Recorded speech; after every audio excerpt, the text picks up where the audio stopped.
Panah kay kaysa dagiti Kristiyano, panakadanon kastoy at tiempo.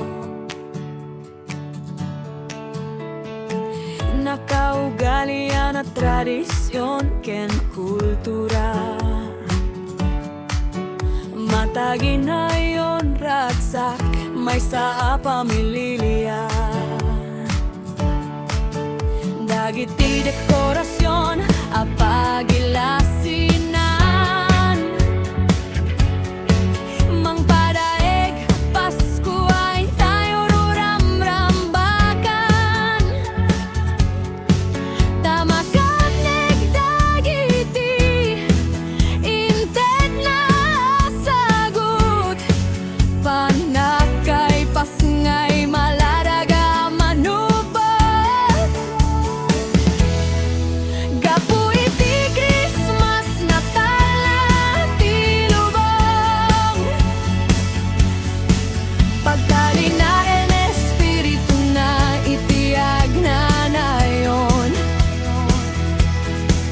Tama sa gidrig na kadagiti kan Siyon, tunggal tiempo apan nagkadanon.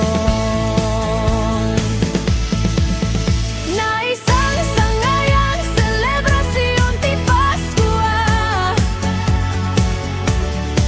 ngumadanon at ti berman surugit ti panagsagana.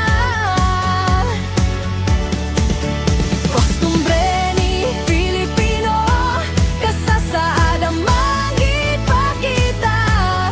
Pasko dito'y lubong, napluan ayat ken kapia. Panagselebrar tatao iti pagpagilingnan,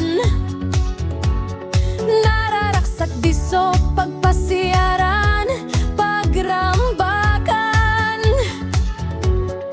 Panagdeden na dagiti agagaye makakabagian, agmay-may sa ti pamilya kang runa, napasiti kanawidan.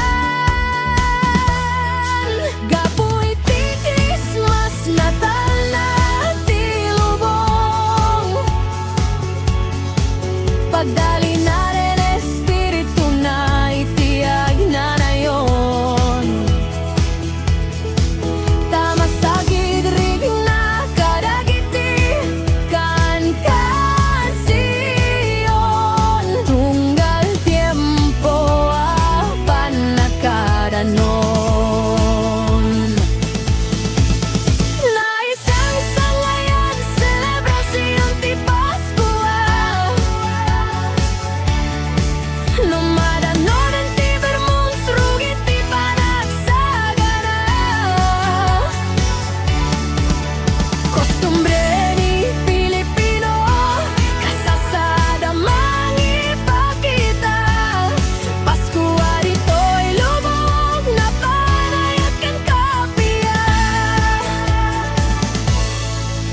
Pasko ami dito'y napnuan ragsak, kapia kental na maipasdek ti ayat. Pasko ayo di tanap no metnam nama, agar iti ayat iti panakay pasngay ti Masiya.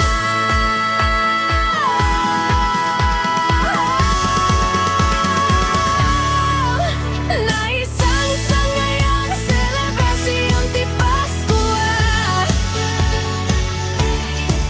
numadanon at ti bermon surugit ti panagsagana. Kostumbre ni Pilipino,